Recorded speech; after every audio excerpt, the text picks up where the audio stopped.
Durante varios meses, la policía intentó investigar el caso, pero las evidencias y la escena del crimen fueron muy contaminadas. Por más que quisieran, no podían hacer gran cosa. Así que de la nada inventaron una hipótesis que no tiene ni pies ni cabeza.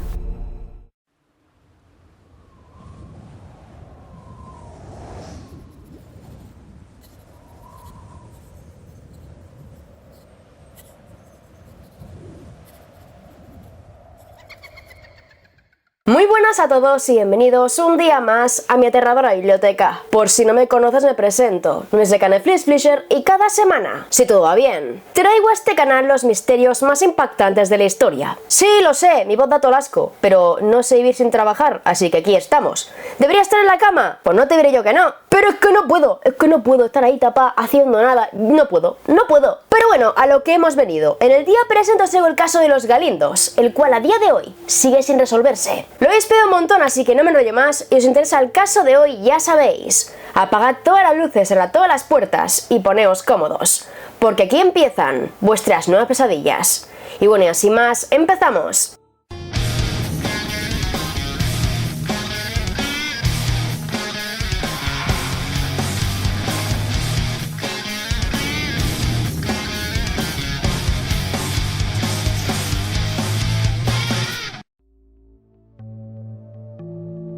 En el año 1950, don Francisco Delgado y Durán decidió adquirir un complejo de casi 500 hectáreas, ubicado a 4 kilómetros de Paradas, Sevilla. Sin embargo, el 19 de enero de 1969, falleció en un accidente de tráfico en Portugal y la propiedad pasó a manos de sus padres. El tiempo pasó y el matrimonio cedió la finca a otra hija suya, María de las Mercedes Delgado y Durán. En el año 1954, Mercedes se casó con Gonzalo Fernández de Córdoba y Topete, marqués de Valparaíso y Grañina. En el momento del enlace, Gonzalo era militar, pero lo dejó para dedicarse a la gestión de las 5 fincas que tenía su esposa, especialmente el Cortijo de los Galindos, el cual era una de las fincas más ricas de la provincia y daba buenas cosechas de trigo, cebada, girasol y aceituna. A partir de aquí tenemos algo muy interesante, y es que al ser una finca tan grande necesitaban muchos trabajadores y mucha ayuda, con lo cual Gonzalo nombró a varias personas para que le echaran un cable. El administrador fue Antonio Gutiérrez Martín, quien anteriormente fue oficial en el ejército.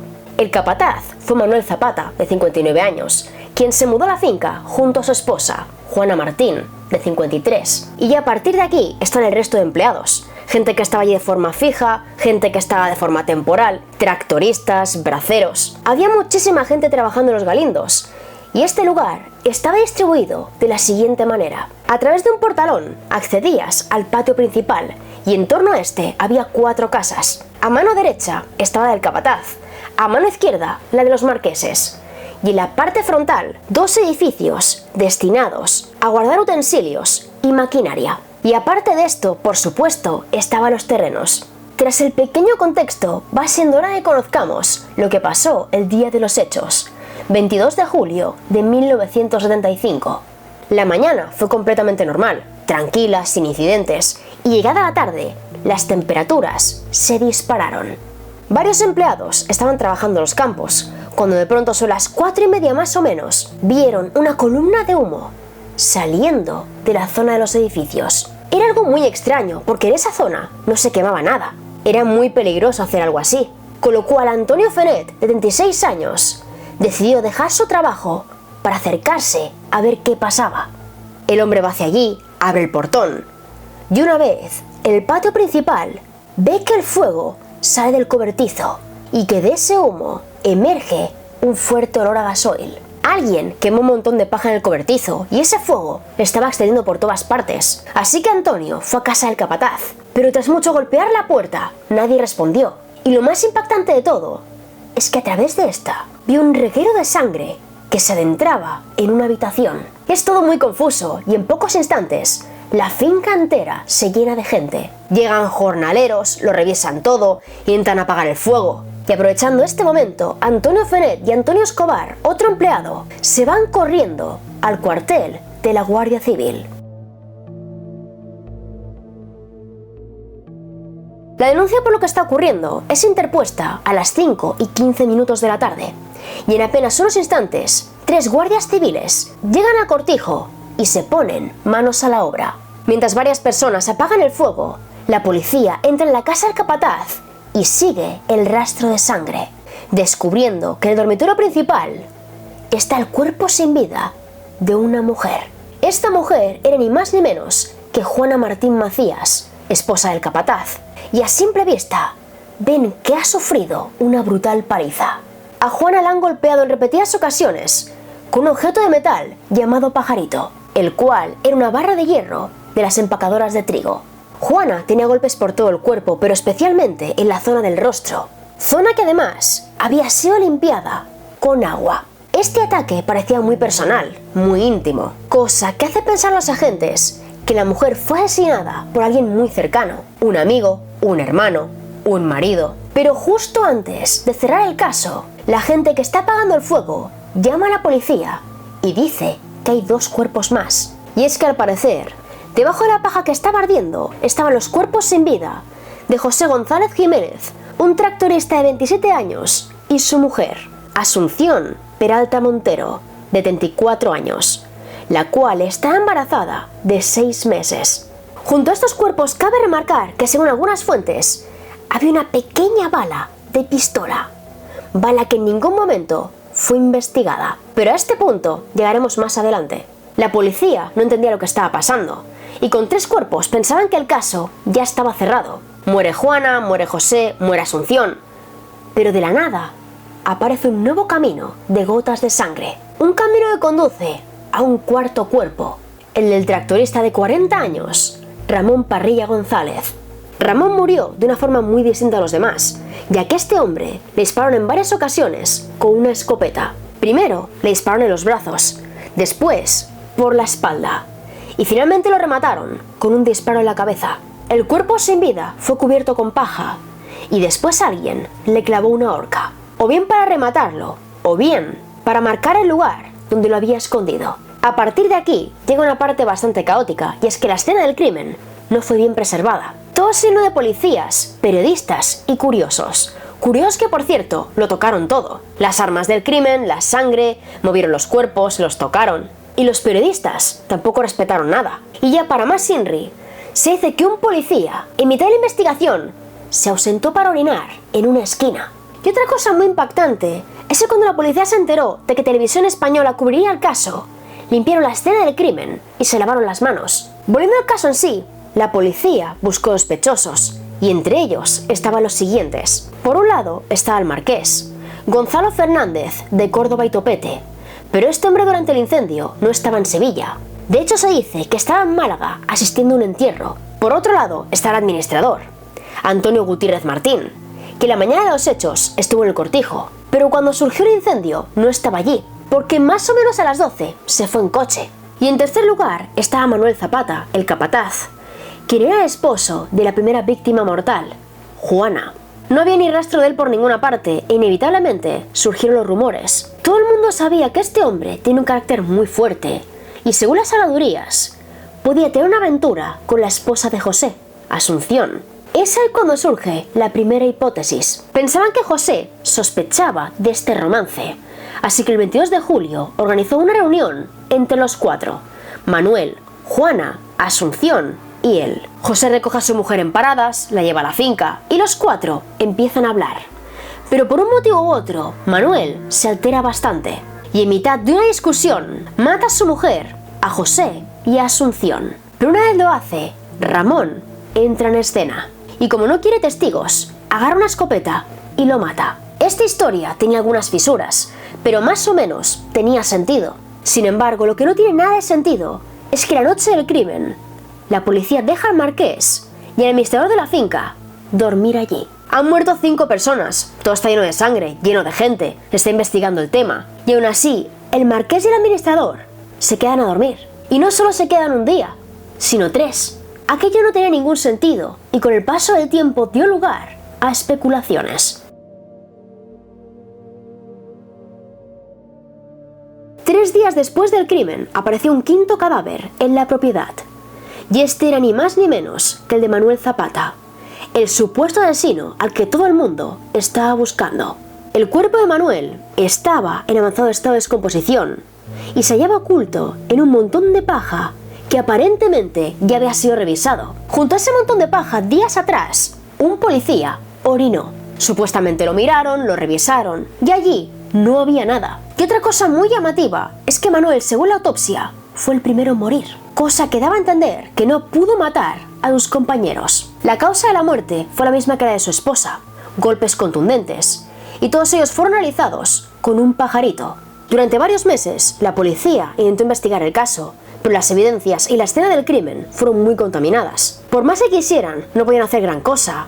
Así que de la nada inventaron una hipótesis que no tiene ni pies ni cabeza. Y es que entre las víctimas mortales estaba el asesino. Al ser Manuel la primera víctima mortal, pensaron que José era el autor del crimen. Años atrás, José estuvo muy enamorado de una de las hijas de Manuel Zapata, pero este no dio su bendición. Y a partir de entonces, su relación fue bastante tensa. El tiempo pasa y José se casa con Asunción, pero sigue muy resentido con Manuel y su mujer. Por ello, el 22 de julio hablan las cosas, pero el tema se caldea hasta el punto en el que José pierde los nervios. Mata a Manuel, mata a Juana, mata a su mujer. Pero aparece Ramón y para evitar testigos, lo mata a disparos.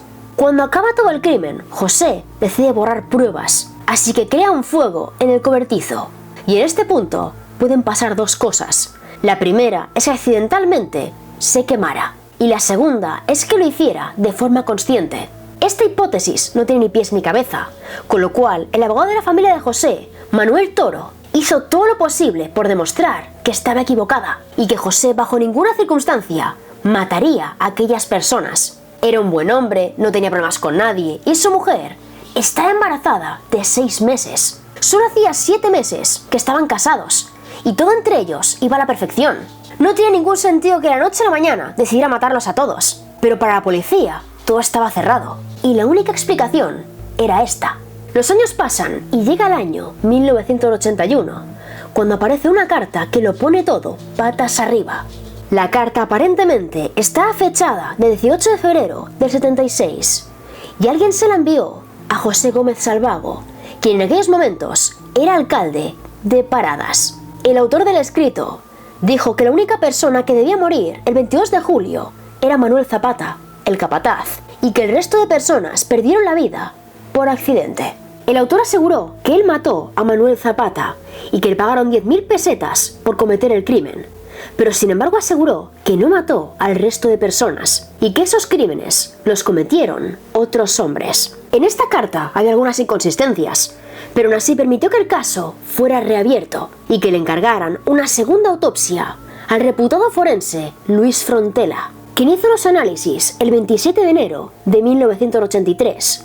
El trabajo de Frontela fue impresionante y gracias a él se descubrió una historia completamente distinta. Se descubrió que las víctimas no murieron del modo en que la policía había considerado y se descubrió también que el autor del crimen no estaba entre las muertes. Para empezar, dijo que el autor del crimen no era José González, sino 2 varones de diferente complexión. Uno de ellos era alto y fuerte y el otro era más débil. Para mover los cuerpos se requería la intervención de 2 personas, 2 o más personas, quizás 3. Y en segundo lugar, José y Asunción, antes de ser quemados, fueron descuartizados. Sufrieron amputaciones en brazos y piernas para que el fuego los quemara antes, pero por X o por Y dichos cortes no llegaron a acabarse, cosa que daba lugar a la siguiente reconstrucción. La tarde del 22 de julio, Manuel Zapata estaba trabajando en el exterior y de la nada fue sorprendido por su asesino.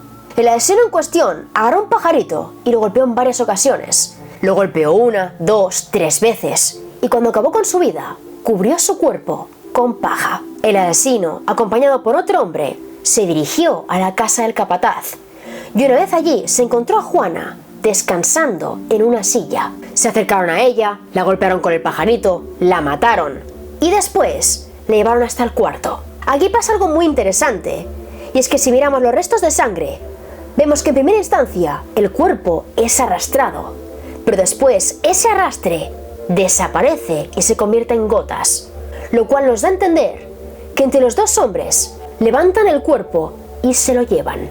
Los criminales quieren deshacerse de todo, pero entonces escuchan el motor de un coche y rápidamente se esconden. En ese coche viajan José González y Asunción Peralta. José se espera en el coche y Asunción va a la casa del capataz, ya que está buscando a su amiga Juana. Entra en la casa, ve la sangre, la sigue, entra en el cuarto, agarra un poco de agua y limpia la cara de su amiga. Llama a José, pide ayuda, pero antes de que la ayuda llegue, un asesino la golpea en la cabeza. Y otra persona, mientras esto ocurre, mata a José. Los dos criminales se llevan los cuerpos de José y Asunción al cobertizo y una vez allí se disponen a descuartizarlos. Pero mientras lo están haciendo, escuchan a Ramón acercarse a la escena.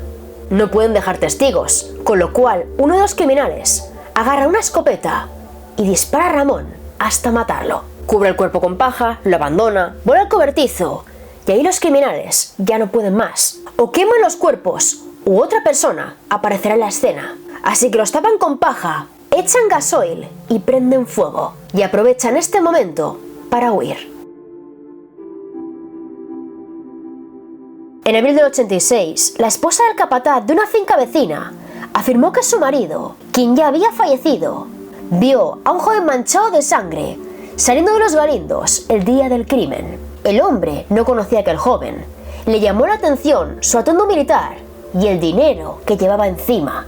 Supuestamente se investigó el tema y se dio con la persona que ese día se vio huir de la finca. Pero el muchacho no dijo nada al respecto. Y el 22 de julio de 1995, este caso prescribió. Durante muchísimo tiempo, la prensa consideró este caso el crimen perfecto, pero en realidad no tiene nada de eso. Y es que en realidad, si esta historia hubiera sido investigada correctamente, el caso ya estaría cerrado. Cuando se dio la voz de alarma, el cortijo se llenó de gente. Durante las investigaciones, las evidencias fueron manipuladas. Se tocaron las armas del crimen, la sangre, los cuerpos. Y un policía orinó justo al lado del lugar en el que 3 días después se encontraría el cuerpo sin vida de Manuel Zapata. Otro punto llamativo es que la noche del crimen, el marqués y el administrador durmieron allí. Y luego tenemos 2 puntos que siguen llamando mucho la atención. Algunas fuentes dicen que en la escena de José y Asunción había una bala de pistola, una bala que nadie investigó. Y Ramón, la última víctima mortal, fue asesinado con una escopeta,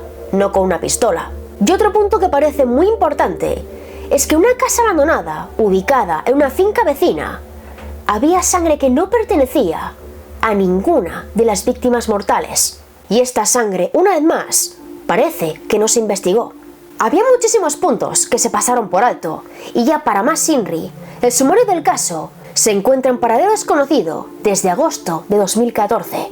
Sin embargo, las hipótesis están servidas.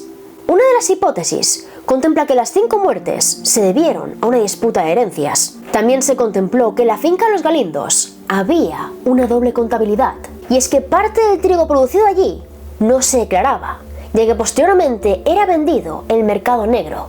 Los libros de contabilidad nunca se encontraron, y esta hipótesis, según muchos, llegó a tener bastante peso. En 1979, Alfonso Grosso publicó un libro llamado Los Invitados, y en él insinuó que el cortijo Los Galindos tenía una plantación de hachís que conocían las 5 víctimas, y por ese motivo alguien decidió acabar con sus vidas.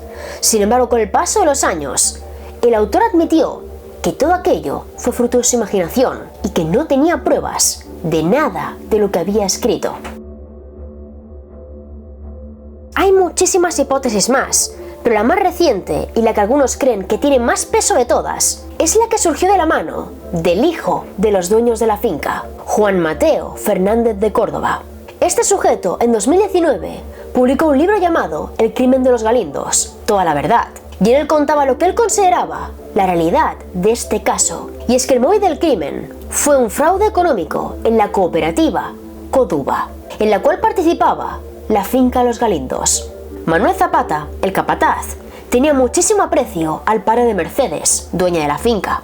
Él respetaba muchísimo a este hombre y descubrió algo que no debía, y es que el marqués y el administrador de la finca estaban participando en un fraude con la cooperativa Coduba. El 22 de julio, el marqués iría a Málaga para asistir a un entierro, así que Manuel aprovechó ese día para organizar un viaje a Sevilla y hablar con el dueño de las tierras. Sin el marqués y el administrador, Manuel tenía vía libre. Prepararía todo, haría las maletas, iría a Sevilla y lo contaría todo. Hablaría del fraude, de lo que estaban ocultándole. Y el marqués sería expulsado. Sin embargo, con lo que no contaba es con que su mujer, Juana, enfermara. Así que llamó por teléfono a José y a su mujer para que ambos llegaran a la finca y cuidasen de Juana. Manuel se empieza a vestir, se arregla y en ese momento llegan a la finca tres hombres con cuya presencia no contaba. Y es que estos eran el marqués, el administrador y un sujeto desconocido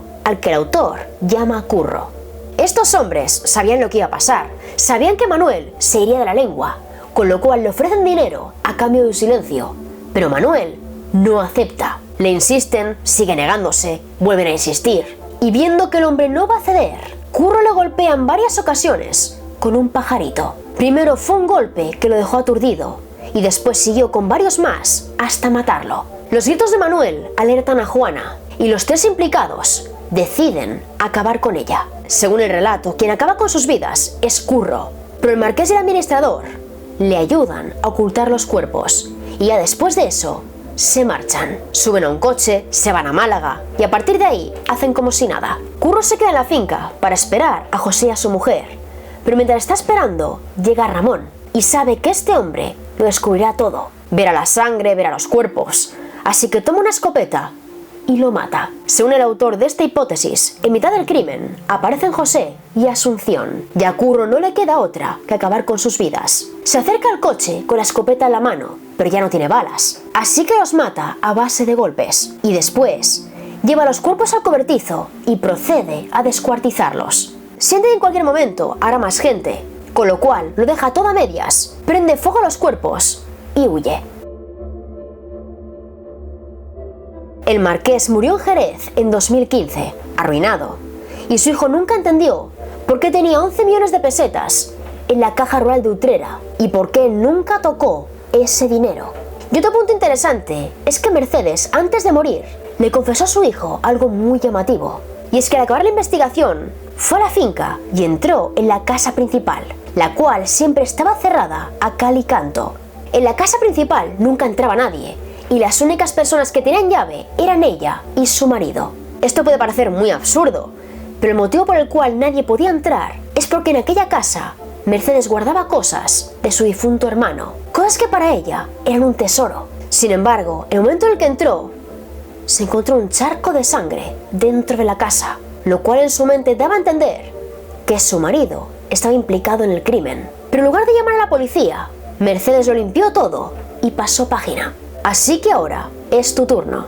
¿Tú qué opinas del caso? ¿Y qué crees que pasó en Los Galindos? Y bueno chicos, hasta aquí el vídeo de hoy. Espero corazón que os haya parecido muy interesante el caso de hoy y que sea así me dejéis un buen like y un comentario aquí abajito. Y la palabra secreta es Galindos. Deja Galindos aquí abajito y en cuanto lo vean cuanto pueda te daré like. Y bueno, así que sí, voy despidiéndome, básicamente porque no puedo más. Siento que ya no tengo voz y que ya no tengo fuerzas, así que vamos despidiéndonos. Aquí abajo tenéis todas las fuentes consultadas, enlace directo donde conseguir mis libros, entre ellos España Hechizada, que ha salido este año, y todas mis redes. Tengo Facebook, Twitter, Instagram y Twitch, que también tengo Twitch y hago directos de lunes a viernes, y notifico los cambios, las novedades y multitud de chorradas más. Y ahora sí que sí, nos vemos en el próximo vídeo. ¡Chao!